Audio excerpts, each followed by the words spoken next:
Last time, we crowned Dua Lipa the queen of literary interviews. But there's one thing about the Dua Lipa interviews I don't like. I am so tired of webcams. The flattening of faces, the tinny robotic audio. The sometimes prickly distance between the two of them. And I'm so sorry about this spot. I will die on the hill that audio quality matters, that hand gestures matter, and no, we do not gesture at a screen the way we do with a real person. When we watch a webcam interview, we don't feel we're in a room with someone. We feel like we're looking through a window at them, a window they're very aware of. God damn this little spot of light, like where is it coming? Look, I get that Dua Lipa is on tour all the time and needs to do these interviews over video call, but I miss our best artists being interviewed on a set, a particular set. A set that floated in the space-time continuum. The Charlie Rose Show, 9,000 episodes from 1991 to 2017, when 8 women who worked on the show accused their boss of sexual harassment and revealed a history of creepy behavior dating back decades. Even before these details came to light, it was easy to dislike Charlie Rose. He is a famous interrupter.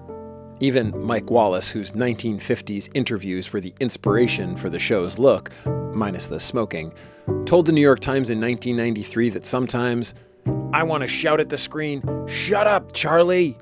Creepy dude who interrupts too much, that's going to make for some awful interviews."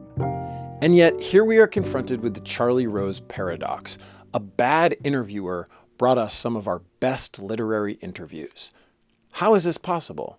To dive into this paradox, let's first see Charlie at his worst, at his most annoying and interruptive. Here he is interviewing author Alice Walker. She was a guest on his show 6 different times. Let's watch this clip in reverse. Here is Charlie in a huff. That was the question I was coming at. And so now you would like to say, okay. Thank you very much. I'm Thank you. sorry I Right, jumped right, down right, your right, throat. right. Say, Charlie, I'm really sorry that I jumped on you. So just... Are you ready to see what Alice Walker did to jump down his throat? Brace yourself. How close were you involved in the filming of Color Purple? Oh, Charlie, you're not going to ask me about that, No, are I'm you? not. Oh, I'm not getting into that. Don't look at me I'm that so way. bored with no, that. but here's... No. Did you miss it? I'll play it again. You're not going to ask me about that, No, are I'm you? not. That's it. That's the moment Alice Walker jumped down Charlie's throat. And now, adrenaline surging through his body from this mighty clash, he spends the rest of the interview interrupting her nonstop, including interrupting her to tell her to keep talking. I'm enjoying it very much. All right. And So, well, more, Alice. I mean, come on. Right, okay. I work with Pratibha Palma, Right. who is an excellent filmmaker You bet. and I think director. her picture's back her here. This picture's is right here, there. right this here. This is Pratibha Okay. Palma. And it's When I see that little self-satisfied tongue come out of his mouth, I just want to smack that man. Who would ever want to watch interviews conducted by this annoying man? Did you see Charlie Rose last night? Why, yes. We watch the show all the time. Well, it's time to examine the flip side of the Charlie Rose paradox. Let's see what his show did right. Number 1, he got great guests. Second, he had the greatest set. I mean, look at that. The tiger oak table, the lighting scheme, the simplicity of the camera movements, the Spartan purity of the lower thirds, where guests were identified by a single word, author. Look at how you can't see the guests' legs. For some reason, that's important to me. The set has been frequently imitated, but never equaled. Their tables are too flimsy. And yes, we can see their legs. The Charlie Rose Show framed the guests like Greek busts. Some guests chose to dress in black so their head and hands would appear to float. I think the simplicity of this set is extra important when interviewing novelists who are used to spending a lot of time alone. You don't do much television. No, I really don't, Charlie. It's just for you. I've needed the solitude, and I still do. I love solitude. A library weenie from the lower level of Frost Library at Amherst College. I'm not very good at speaking with people. It's good to be alone. I was alone all the time, and I was able to build up my view of the world and not have to compromise it in small talk or something. Does the garlic go in the dressing, or do I you just put it on top. Huh. I just take one and bite little pieces and put it on top. So this is like a solitary meal. It's not like something that you make for company. The skills that make great novelists, getting lost in your own thoughts, carefully considering each word, aren't skills that necessarily translate to great interviews. Boy. And I'm sorry, I'm one of these people that stops a lot and thinks a lot, and that's really difficult for a lot of people to be with. I'm not going to be a kind of wall-to-wall carpet of talk. Who is this for? I'm sorry that I'm essentially stuttering. I feel like I'm so uninteresting. This is the problem that I have when I do interviews. I'm not interesting in any way. I'm just like a random person, and I do all the things you would expect a writer would do: read, watch films, watch TV. Well, people have a funny idea about what creative people are like. It's very prosaic. Like, we work, and then we get a pizza and we watch a movie. It's not... I will paint man as God made him, in the glory of his nakedness. You know, Michelangelo, you smell. Compare the womb-like comfort of this set to the energy of a late-night couch, or Vice's inexplicable decision to interview Karl Ove Knausgaard while walking him through the streets. I'm sorry. Yes, Charlie Rose had the best interview set in human history. Third, Charlie, for all his annoyingness, had charisma. I learned from Bill Hader that Charlie's voice had 2 registers. And you have 2 rhythms, which is the opening rhythm when you introduce something. Right. It's like, tonight on the program, Martin Scorsese. And then when you get into the actual interview, it slows down. Yeah. And you'll go, why? Or, and what is that? He came across as the smartest guy on the basketball team, the jock who wanted to hang with the nerds but couldn't always understand what the nerds were saying. This book is known to be complicated and long, compared even to the internet. But he took his guests' ideas seriously and seemed, for the most part, authentically interested in diving into the artistic process and the state of the world and many topics in between. Toni Morrison considered him a friend. So much that when she was awarded the Nobel Prize, she invited him to the ceremony. And Charlie was there clapping for her and... Wait, no, he skipped the ceremony. And I was, quote, too busy. Yes, you were. I somehow thought whatever I was doing, I couldn't get away, the show, blah, blah, blah. You don't even remember it now, do you? No, what you I don't doing? know exactly. Oh, we know what you were doing that night, Charlie. Running around Manhattan like Pepe Le Pew. So, excellent guests, perfect set, charisma of some kind, sure. But the last is the most paradoxical. He had a telltale style of asking very simple questions. These often whiffed, like my light. Can you say that you enjoy writing science fiction because, in fact, you like to read science fiction? And the film is interesting in that it's not the book. That is and he difficult to recognized, argue with. And what do you think of first-person confessional journalism? What do I think of first-person confessional journalism? Respect means a lot to you. Sort of sense that I'm taken seriously and respected for my work. You can read this in my face? Yeah. But they didn't always miss the mark. Sometimes an open-ended question allowed the guest an opportunity to deliver a great answer. One of his favorite questions was, What? What? And what does it mean? Yeah. And what does that mean? The implicit idea is that Charlie wants the guest to go one level deeper or approach the answer from a slightly different direction. And this worked well so long as the guest had something interesting to say. Take David Foster Wallace. His white bandana interview is his most iconic. Well, I'm just going to look pretentious talking about this. But I also love the three-way with him, Jonathan Franzen sporting the same unfortunate haircut I had junior year of high school, and Mark Leyner, future author of The Sugar Frosted Nutsack. I believe I have that right. It's a great panel. Just look at the diversity among fashion choices. The panel is assembled to talk about the state of fiction, but Mark Leyner doesn't care about the state of fiction because there are still some customers who haven't bought his book yet. You know, honestly, it's something I never think about as a writer. I'm certain that there are more readers out there for me that haven't read my book, so I guess once I exhaust them, then I'll worry about it. I don't like that answer. I also don't like what Mark says he reads. I don't read much contemporary fiction, I have to say. But you don't read contemporary fiction, but do you read Not mostly really. nonfiction then?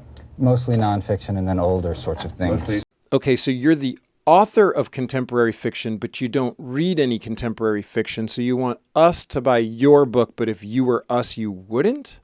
Now Charlie turns to David Foster Wallace, and we can see how an open-ended question works a lot better when the guest is extremely smart and articulate. Does any of these questions we're talking about influence the way, how you write and the way you write? And I mean, because your style is unique and different. Well, at least I was raised to view television as more or less my main kind of artistic snorkel to the universe. And I think television, which is a commercial art that's a lot of fun, that requires very little of the recipient of the art, I think affects what people are looking for in various kinds of art. What's interesting to me is the very phenomenon that perhaps demographically cuts into our audience is a big part of sort of what's going on in the country that I think fiction writers are trying to capture in some way. And now we get Charlie's best question. Okay, what's that? Oh boy. I hope this is a 4-hour segment. Wallace complains that he needs 4 hours to answer this 3-word question. But he doesn't have 4 hours. So we get to witness Wallace attempt the impossible. Give us a 4-hour answer in under 2 minutes. Fiction for me, mostly as a reader, is a very weird double-edged sword. On the one hand, it can be difficult and it can be redemptive and morally instructive and all the good stuff we learn in school. On the other hand, it's supposed to be fun. It is a lot of fun. And what drew me into writing was mostly memories of really fun rainy afternoons spent with a book. It was a kind of a relationship. And why did that draw you into writing? Because I mean, the love of the book made you want to make them be a part of the. Well, I think, see, this gets real abstract. I think part of the fun for me was being part of some kind of exchange between consciousnesses, a way for human beings to talk to each other about stuff that we normally can't talk about. Like, we're sure not going to be able to talk about this stuff here. You know, the thing that interests me in a lot of the stuff I think that I do has to do with, I think, a lot commercial entertainment, its efficiency, its sheer ability to deliver pleasure in large doses, changes people's relationship to art and entertainment. It changes what an audience is looking for. I would argue it changes us in deeper ways than that. And that some of the ways that commercial culture and commercial entertainment affects human beings is one of the things that I sort of think serious or arty fiction ought to be doing right now. To Charlie's simple, open questions, Mark Leyner gave us not much. While Wallace, in under 2 minutes, captures the mystical way reading connects two humans across space and time, celebrates the subtlety of that communication, and also bemoans, in 1996, the way entertainment technology rewires our brains. But Charlie's simplicity can sometimes border on stupidity, and yet, with the right guest, even this is an opportunity for greatness. For a long time, I've wanted to set this interview to music. The full version is absolutely worth watching. Phil Moyers, I think, once asked you the question, can you imagine writing a novel that's not centered about race? And you said, absolutely. Yes. Will you? That's what he asked.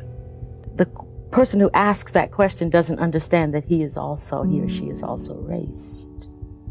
Having to do it or having to prove that I can do it is what was embarrassing or insulting. What was insulting? The idea that you felt like you had to prove that you could write without... Yeah, the question was posed as though it were a desirable thing to do, to write about white people or to write not about race. That's what that means to me. And that it was a difficult thing to do, a higher level of artistic endeavor, or it was more important, and that I was still writing about marginal people, and why don't I come into the mainstream? Aren't you importing too much into the question? Maybe. I think so. Well, what else could it be, Charlie? What does that mean? What does that question mean? You tell me if I'm making too much. I don't know. I mean, I don't know that I don't think it probably means, I didn't ask the question, so I don't think it probably means, but I don't think it had to do about you marginalizing by not writing about. It only works if I can go to somebody, major, white, and say, as a journalist. Can you write about black people? That's right. Can I say that? What kind of question is that to put to Ed Doctorow? But I mean, if I can say, when are you going to write about black people? to a white writer, if that's a legitimate question to a white writer, then it is a legitimate question to me. I just don't think it is. You know, so the glove has to be pulled inside out. In other words, it's not a literary question. It has nothing to do with the literary imagination. It's a sociological question that should not be put to me. I couldn't ask that of any writer. Of course, she's absolutely right. We know it. She knows it. Charlie might not know it. But then she commits an act unheard of in our current time. She admits she might be wrong. Maybe she does this just to deflate Charlie's defensiveness, or maybe her intellect is only matched by her humility and grace. Now, maybe I'm wrong. You can tell me now or later if I've blown it up all out of proportion. I don't think so. I just don't know what the question means except what I think it means. You think it may just be a little question, a little curious, you know, small incidental question. When are you gonna? Maybe I'm responding because I have had reviews in the past that have accused me of not writing about white people. I remember a review of Sula in which the reviewer said, this is all well and good, but one day she, meaning me, will have to face up to the real responsibilities and get mature and write about the real confrontation for black people, which is white people.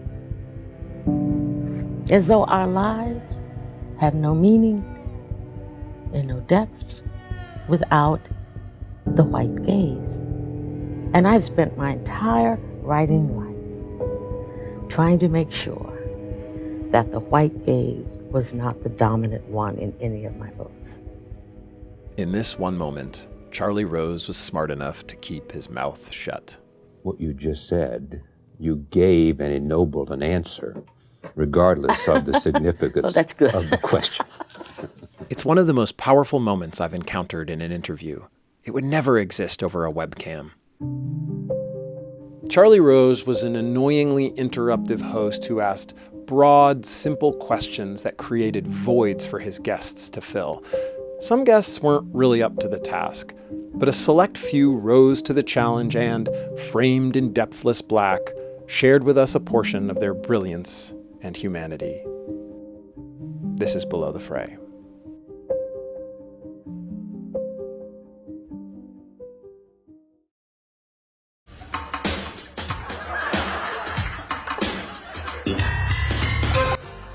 Charlie Rose was a creepy interrupter.